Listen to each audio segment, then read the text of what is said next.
सभी को नमस्ते। रावल सर यूट्यूब चैनल पर आपका हार्दिक स्वागत है।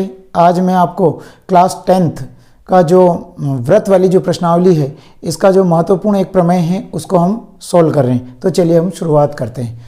इसका है, सिद्ध कीजिए कि किसी व्रत के परिगत समांतर चतुर्भुज समचतुर्भुज होता है। ये है व्रत और इसके परिगत ये कह रहा है कि ये जो समांतर चतुर्भुज है ये समचतुर्भुज होता है। देखिए, ये व्रत का बाही बिंदु ए है, ये व्रत का बाही बिंदु बी है, ये व्रत का बाही बिंदु सी है और व्रत का बाही बिंदु डी है। इससे दो स्पर्श रेखाएं खींची गई है। देखिए, अब इसमें ये वाली ए ई बराबर ए एच, ये दोनों बराबर है। क्यों? क्योंकि दोनों स्पर्श रेखाएं। तो हमें पहले तो सिद्ध क्या करना है?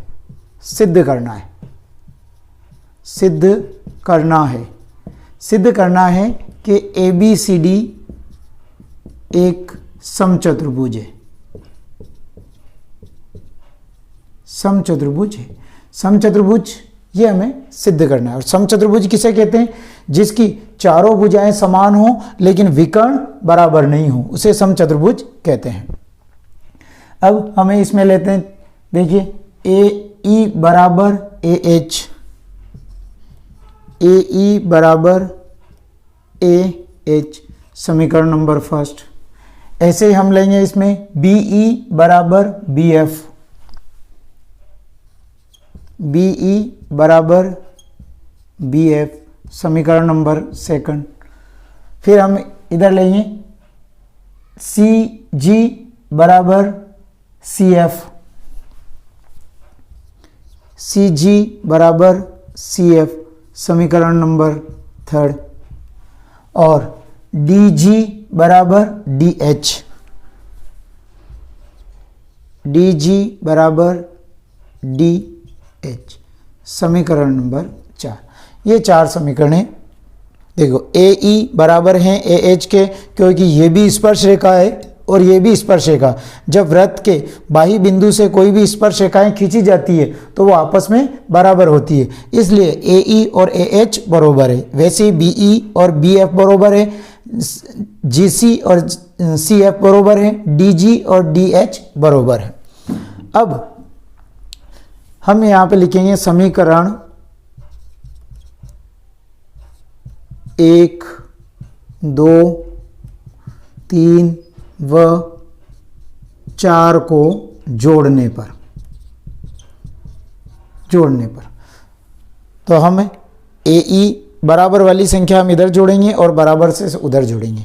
तो इधर लिखा A E plus B E plus C G plus D G बराबर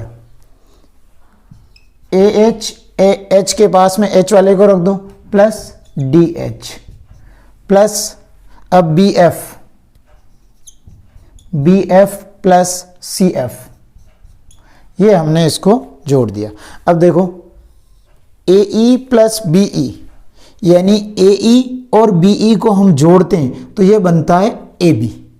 ठीक है, तो अब वैसे ही हम इसको सी जी प्लस डी जी, यानी सी जी प्लस डी जी को जोड़ते हैं तो सी डी बनता है। और ए एच प्लस डी एच, यानी कि ए एच प्लस डी एच को जोड़ते हैं तो ए डी बनता है, ये ए डी इसका। और B F plus C F, यानी B F plus C F को जोड़ते हैं तो बी सी बनता है। ठीक है, तो हम यहाँ पे ए ई प्लस बी ई बराबर A B plus C G plus D G, ये बनता है सी डी बराबर A H plus D H, A H plus D H, ये बनता है ए डी, और plus B F plus C F बनता है बी सी। ये हो गए हमारे पास में समीकरण नंबर 5। हम यहां पे सोल्व कर लेते हैं। अब देखिए, समीकरण नंबर 5 तो हमारे पास में होगी A B plus C D बराबर A D plus B C, जबकि हमें पता है कि समांतर चतुर्भुज में आमने सामने की भुजाएं बराबर है। तो हमने लिखा कि ए बी बराबर सी डी।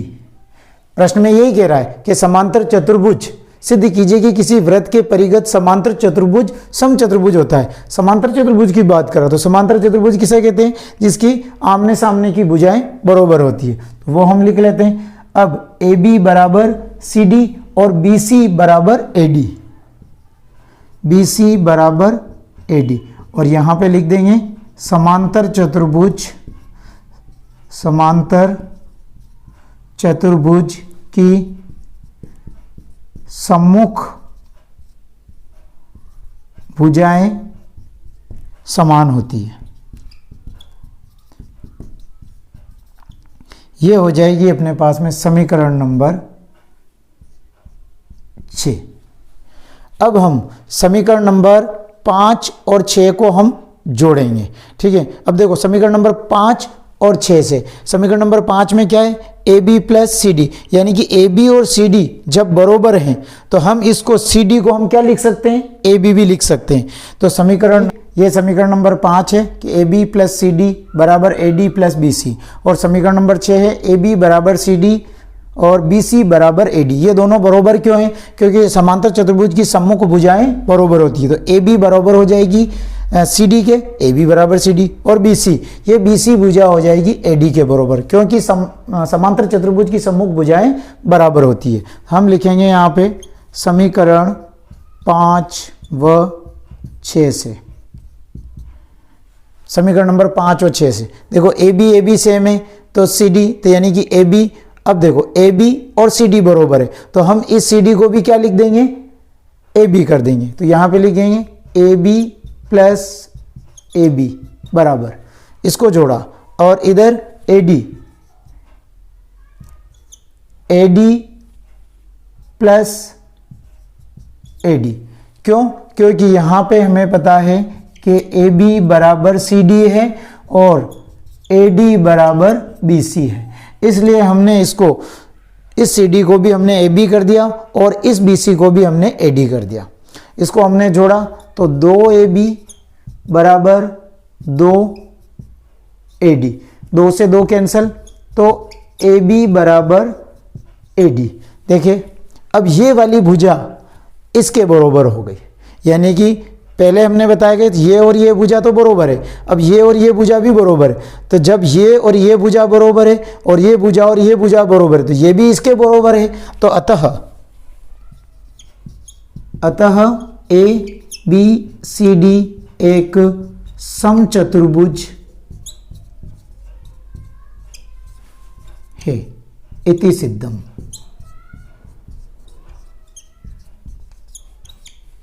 यही हमें लाना है।